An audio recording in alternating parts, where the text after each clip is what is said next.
We've just returned from the GF Victoria in Tenerife, and after sharing some snippets, I had so many questions about this hotel. So today I'm going to share with you all the details about our stay, the hotel facilities, the food, because you know I'm a foodie, the location, and ultimately whether this is a hotel I'd recommend.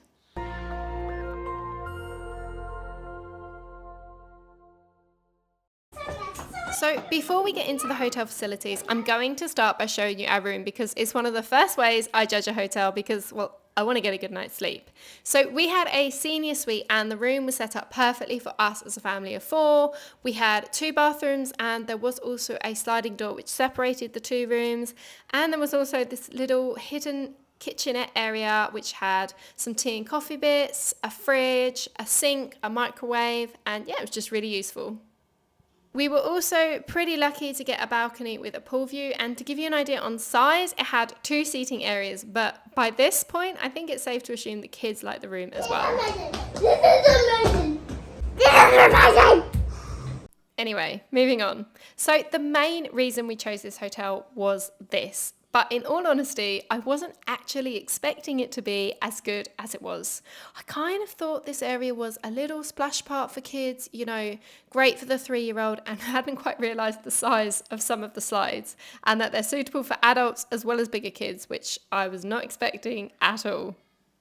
Anyway, if you're anything like us, an hour or 2 at the slides is enough. So you'll be pleased to note that upstairs there are 2 other family pools, which we spent most of the day at as it just felt more chilled and it was never really felt busy despite us going in the middle of the summer holidays. And this pool was still a massive hit with the kids, especially when this guy came out. There was also some other stuff dotted around the hotel, like this treehouse, a wave rider, and mini golf. And when we come back from dinner one evening, we also come back to freshly cooked popcorn and bouncy castles, which obviously the kids loved too. And talking of things for kids to do, if you get an hour off using the kids club, you have to come up here. It's the Sky Bar, it's adults only, and it's just wow. There's even a infinity pool which overhangs the side of the hotel, and yeah, you know we got in.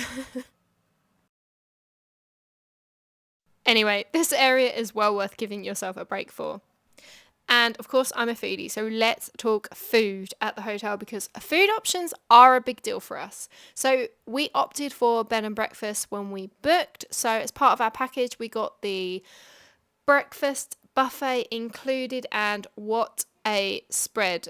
So many options. I don't think I've ever been into so much fruit and juices before, especially not a hotel buffet. And yeah, the spread was pretty impressive. They've even got this gluten-free area, which I loved as well. And of course, this little selection was the kids' favorite. So if the big jar of Nutella didn't appeal to my kids enough, there was also a little machine making fresh pancakes, and then there was a little section for honey, and then they just had every kind of pastry, donut, muffin that you could possibly imagine.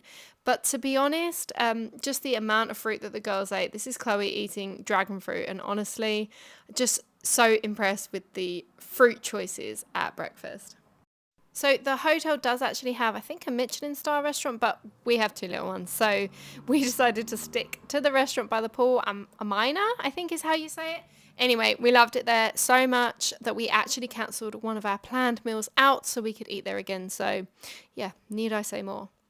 One thing we couldn't get enough of though, just when we was walking around the hotel, was the views. Honestly, I could sit up here all day long. The area surrounding the hotel is just beautiful, and there's a beach close by, so one day we did stretch our legs and we went to the beach. It was about a 5-minute walk, to be honest, if that, and yeah, it was great. But there are also a couple of shopping centres in either direction, so you've got the Plaza del Duque there, and then there's one at the top of the hotel as well. And of course, we are always on the hunt for food wherever we go.